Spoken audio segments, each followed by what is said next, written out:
Hey, I want to thank you for taking the time to join us on this edition of Polk Place. And of course, going to talk Polk County History Center. And if we are talking Polk County History Center, going to talk to one of my favorite people.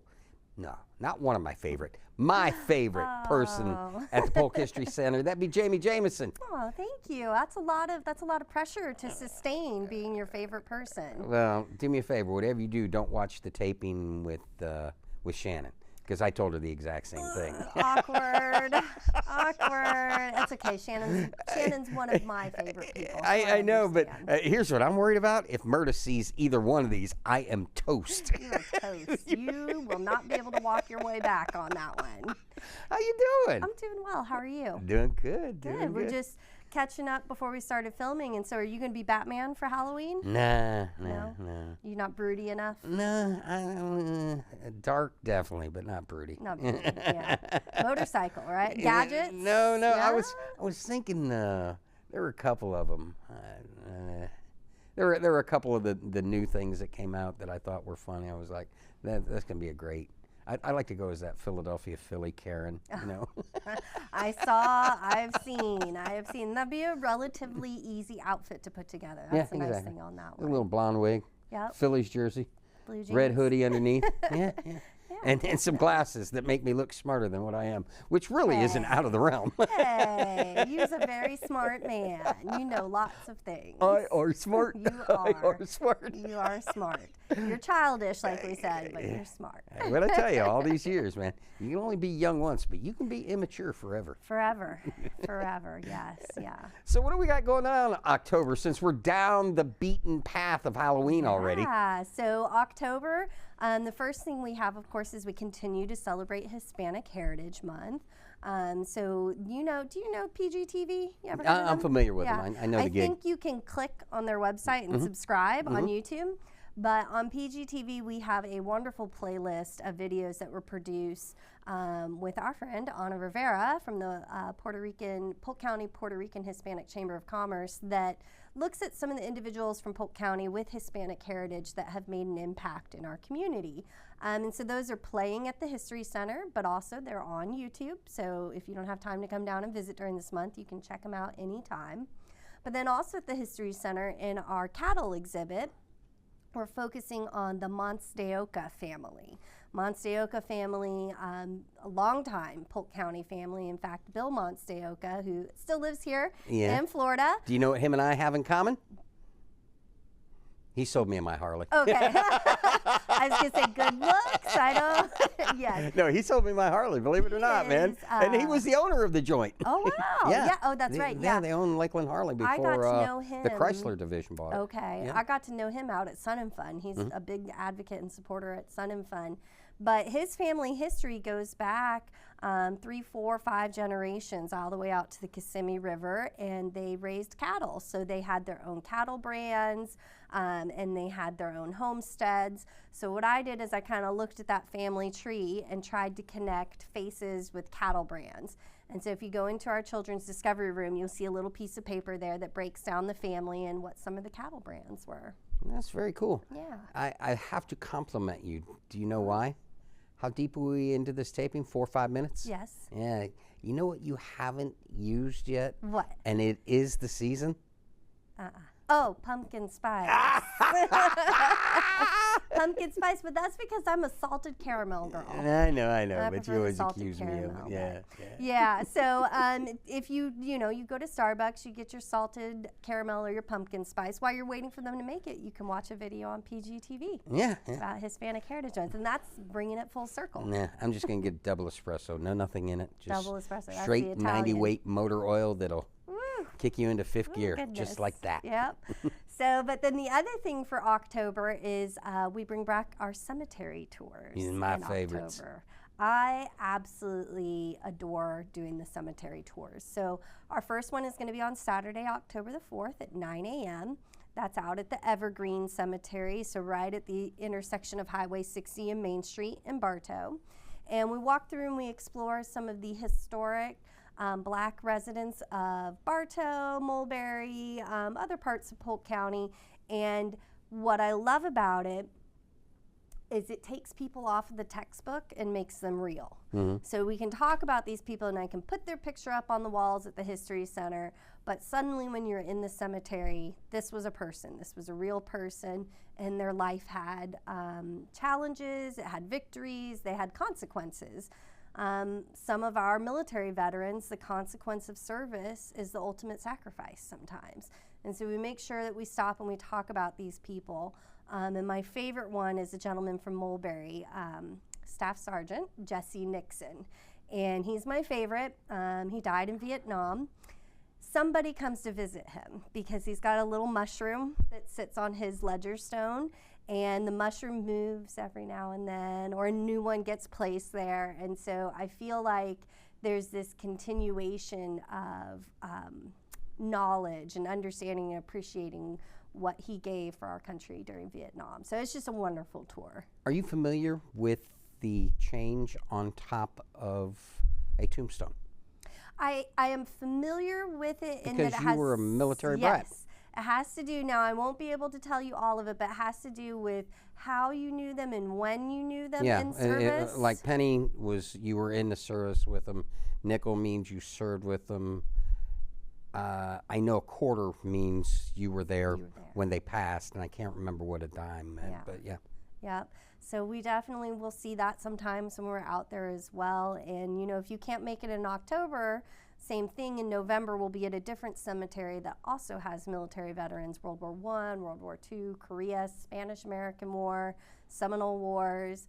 And we do very often see coins out at that cemetery too. So it's a great way to start a Saturday morning. It's not too hot because we moved it to 9 a.m. And get you on your way if you're going to go to a farmer's market or anything like that afterwards. Yeah, I hear those are very popular in Bartow and Winter Haven on Saturday mornings. Yep, so Bartow, Winter Haven, I think Lakeland might even have one. I was asking about white radishes.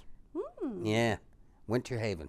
Winter Haven, white radishes, okay. Got to be there before 10, though. Oh, okay. I don't like to wake up before 10 on weekends. I could see that. But that's got to be when the riding is good. If you got your motorcycle, it's early in the morning, right? Yeah, it doesn't matter, man. No, it's still hot and bugs. It is, Bugs. man. I could just see it. You did the bugs, I'm like, I think I got one in my eye. Right now. So, but sympathy pain. Yeah, sympathy. I can sympathize. And then, of course, Bartholomew Delcamp has his architectural tour on October the 18th. And if you attend, you have to compliment him. He has a new piece of historic clothing. It's a coat that he wears while he gives the tour, and he is very eager to show it off. So we should all come to the architectural tour. What kind of coat is it?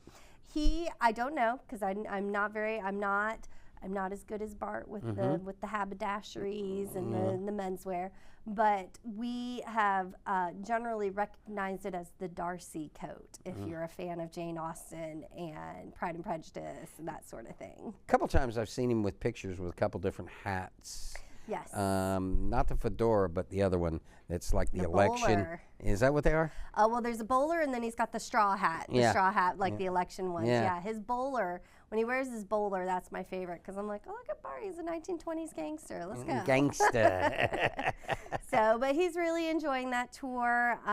We've had a few people come out for the summer. So to those people, good on you for braving the heat and coming out for that. But it's about to be the much nicer weather for both of those tours. Yeah, how's that window film working for you over there? It's working pretty good. I thought for sure I would be roasting like a little potato or something in my office, but I don't even feel the heat through my night. I have no blinds, no curtains, nothing. So if you're walking down Main Street, wave at me because I can see you, and I'll wave back. But it's working really well. I think we're going to have some frosting done on some windows that are on the first floor that have like... Just the tips, though, yeah, right? Yeah, right. That have like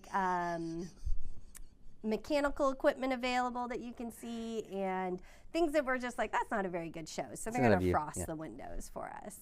So with that being the historical building like that, does that take an act of Congress to allow frosting too? Or? So not normally, or not this time, but normally yes. So 2 of the windows were already frosted on the side that we're doing. Yeah. So as long as, because of this architectural style, it has to be consistent with the design and the style of the building. So we have to be symmetrical. So if we do it on one side, let's say the east side, then we have to do it on the west side as well. So as long as we stay symmetrical, we're staying pretty close in plan with the original design of the building. Okay. But yes, there were lots of check marks that had to be checked before. That's why it's not done yet. So, but yeah, and then, you know, the windows let in some beautiful light for a wonderful naturalization ceremony last Yeah, month. I heard about that. Yeah, I saw some of the pictures too. It was beautiful. We had some support from PGTV to come set up the sound for us, to take photographs, and we welcomed 59 new citizens that are already Polk County residents. So they are our people, our Polk County people. That was very cool. Like I said, Waldo did an incredible job on the photos. Very much so. Saw some of them posted on the Book of Faces. Oh, on the socials? Yep. On the socials, okay, yeah. It was, we had people from Ukraine, we had people from the UK, the Philippines. We had a couple that was there with their children, and their children couldn't be left by themselves during the ceremony, so they had to sit with their kids, and they took the oath with their kids standing next to them. That's really cool. And that was a wonderful sight to see. So it's, you know, it's overwhelmingly such a positive day. So with that, if the parents weren't naturalized coming here and became citizens, at what point do the children become citizens? I don't know. I'd have to look in that. It's interesting. One of our colleagues at the moment is going through the naturalization process with one of her family members. So I'll have to ask her and see if she knows. Very cool. Yeah. Anything else cool you got going on? Oh my goodness. Well, so we did summer. We talked about Halloween. That means there's only one man left on the list to talk about. The big man. The big man. Are you ready for the exclusive? Sure. I've had people email me, and I've said I don't announce when the big man's going to be in the house until October 1st. Okay. Okay, so he is coming to meet the children and some adults do want to come see him on November the 21st, on December the 6th, and December the 20th. So if you've got one of those kids that needs to have constant contact with Santa to get through the holiday season, you got a date close to the holiday, but then you've got 2 before that, and it will be just wonderful, like he has to take off that weekend of the 14th, doesn't he? Yeah, he's got some work to do. Yeah, he also actually gets booked up with appointments at the Doggy Bag in Lakeland, because all the good boys have to go see Santa and make sure that the correct treats and peanut butter ratio is on the list. But no, it'll be by appointment only, and so you'll call. It's free. You just got to call and have an appointment.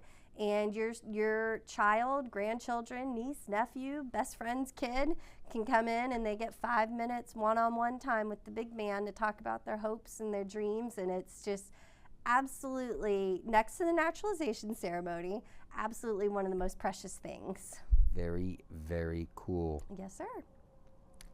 Are we done? Is that it? I think that gets us. Oh, no, it is not. We are still looking for decorators for wreaths. Oh, yes, I remember that. So if you have a penchant for decor and arranging things and making things look beautiful, you need to call my girl Lois, who she's also your favorite person, right? Mm-hmm. Yep. Yeah. Yep. You need to call my girl Lois and get you down to the History Center and pick up a wreath to decorate. All right. Always a pleasure talking to you. Thank you for having me. And we will see you next month. That's right. Polk County has a rich history and heritage, and the Polk County History Center is continuously thinking of ways to help Polk residents experience that history. Located at 100 East Main Street in Bartow, the History Center is open from 9 a.m. to 5 p.m. Tuesday through Saturday. For more information about exhibits, events, anything that they've got going on, check them out at polkhistorycenter.org or give them a call, 863-534-4386.